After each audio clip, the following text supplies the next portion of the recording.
มาชิกสภาแห่งชาติเสนอให้รัฐบาลหยิบโอนแก้ไขปัญหาต่างๆเช่นค่าไฟฟ้าสินค้าราคาแพงประกันสุขภาพและปัญหาโครงการต่างๆท่านนางวาลีเวชพงศ์สมาชิกสภาแห่งชาติเขตเลือกตั้งที่1นครหลวงจันทร์ได้เสนอรัฐบาลหยิบโอนแก้ไขราคาไฟฟ้าแพง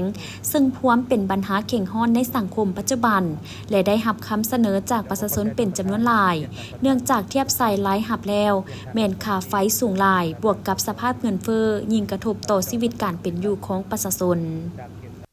ขอบใจท่านประธานที่ให้โอกาสขอเรียนท่านประธานข้าพเจ้ามีคำถามเดียวกันยังคัดข้องใจอยู่โดยเฉพาะเป็นเรื่องไฟฟ้าเข้าใจว่าท่านรัฐมนตรีมาหับใหม่ก็น่าเห็นใจอยู่แต่ว่าก็ลีกความรับผิดชอบบ่ได้เนาะเพราะว่าเฮาในฐานะผู้แทนประชาชนนี่นะสิไปอธิบายแบบใด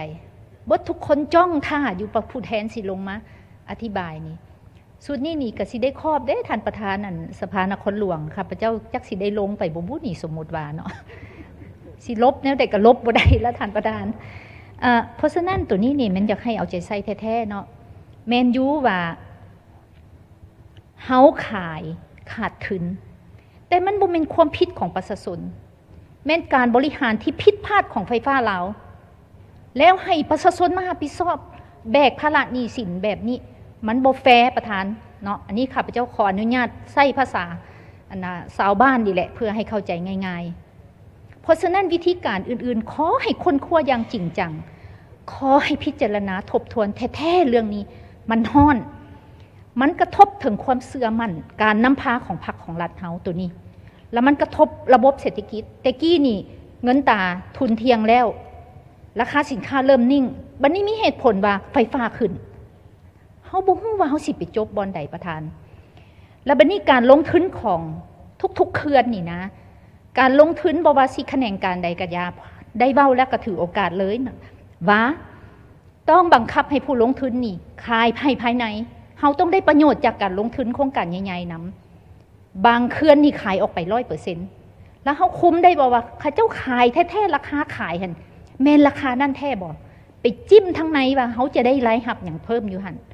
ข้าพเจ้าเชื่อว่าต้องเห็นเนาะอันนี้ขอให้ข้อมูลซะเนาะก็ได้แลกเปลี่ยนนำวิชาการบางแขนงในแขนงการนี้ตัวนั้นเพราะฉะนั้นตัวนี้มันเป็นเรื่องฮ้อนแท้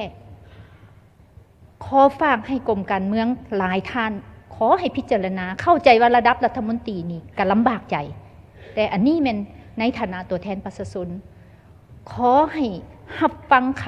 ำคิดเห็นของสสพวกเขาไปพิจารณาหาทางออกช่วยได้ถ้ายังเป็นจังซี่นี่ข้าพเจ้าคิดว่ากระทบหลายเนาะเจ้าขอบใจท่านประธานนอกจากนี้สมาชิกสภาแห่งชาติอีกหลายท่านก็ได้เสนอปัญหาต่างๆเกี่ยวกับการพัฒนาเศรษฐกิจสังคมเพื่อให้รัฐบาลเล็งแก้ไขเป็นต้นแมนราคาสินค้าเส้นทางเปเพโครงการขุดค้นแห่ธาตุปรากฏการณ์หย่อท่อ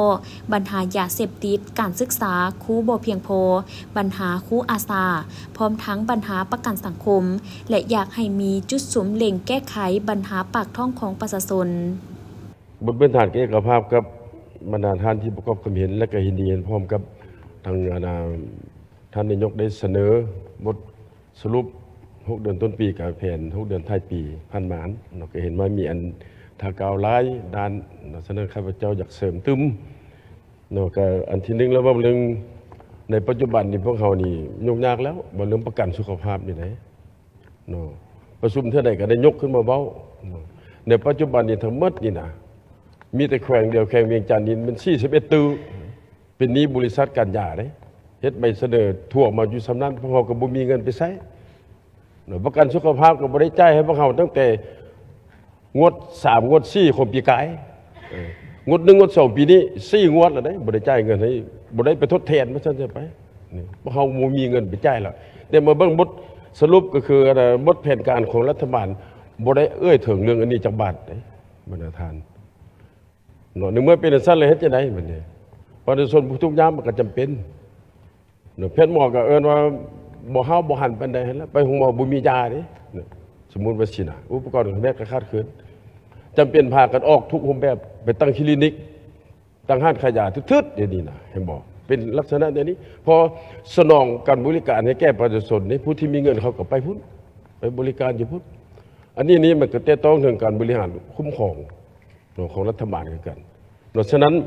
เฮ็ดจะได้เพื่อในตอนหน้านี้เพราะว่าจากลุดเอินมาจากได้คุณภาพนี่นะมันก็ต้องได้แก้ไขตัวนี้คนอื่นหมดเลยมันใส่ดีเก้าไปใส่ดีเก้าเพราะว่าตามแจ้งการแนะนำ824วันนี้ก็เห็นมาพออยู่ได้ซื้อเก็บเงินนำผู้ที่เจ็บเป็นเพิ่มขึ้นตึมน้อยนึงอันเก้าอันหลังเลยมันนอนหัวหมอนที่40,000กิบปวดจนดีนะชิลมเท่านั้นมันก็กลายแล้วเด้มันปีนี้เป็นชิ้นน่ะมันนั่นสูงเงินเฟ้อเด้ฉะนั้นตัวนี้ขอเหี่ยวห้อรัฐบาลคนขั้วพิจารณาช่วยได้ครับบ่ซั่นเลยมันจะขาดแล้วได้แพทย์หมอน้ำมือนับน้อยได้ต่อเชิญทั้งสเขต8ได้เสนอมันน้ำมือนับน้อยน้ำมือนับบ่มีคุณภาพแฮงบ่มียาบ่มีอุปกรณ์การแพทย์อันนี้แฮงให้แฮงที่สุดอันนี้กระทรวงเสนอมาเกี่ยวกับเรื่องการเลื่อนเวลาเรื่องการอนุมัติโครงการหรือว่าเดือน10บ่อันนั้นครับเจ้าก็ว่าในนามเป็นคนที่เฮ็ดขัวเฮ็ดทางมาก่อนนี่ก็เห็นดีนะเพราะว่ามันฤดูการผลิตฤดูการเฮ็ดเวียกและเดือน10ไปก่อนฉะนั้นนี่คันถ้าว่าไปเดือน1เดือน2ซาไกลเนาะเพราะว่าอิงฤดูฝนบ้านเฮาก็เฮ็ดเวียกได้แต่ 2-3 เดือน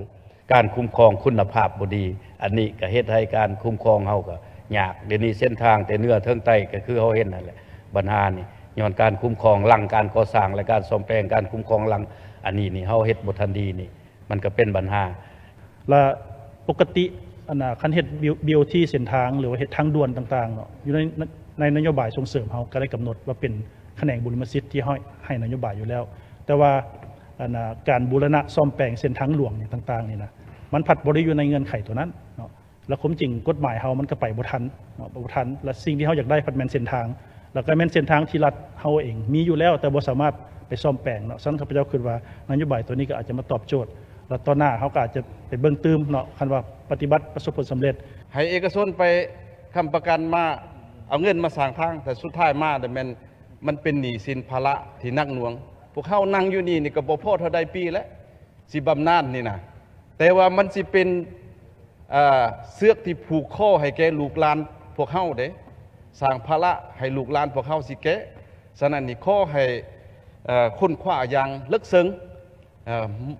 มองการไกลหน่อยนึงเพื่อบ่ให้สร้างภาระให้แก่ประเทศชาติและบ้านเมืองของพวกเขานี่ครับพระเจ้าอยากขอมีบางส่วนมหารุดพรภาษีอากรนำเขาวัสดุก่อสร้างหรือกุญจักนี่ก็ให้เบิ่งพวกเขาก็เคยขาดนโยบายทางหลีกเศร้าทางอะไรกันนโยบายนำเขาเด้รุดพรน้ำมันสะไพก็ให้นโยบายเอานำเขาแต่ว่ามันการคุ้มครองการสีนำการจัดตั้งปฏิบัติตัวจริงนี่มันว่ามันเป็นซิกแซกจนว่ามีปัญหาโครงการ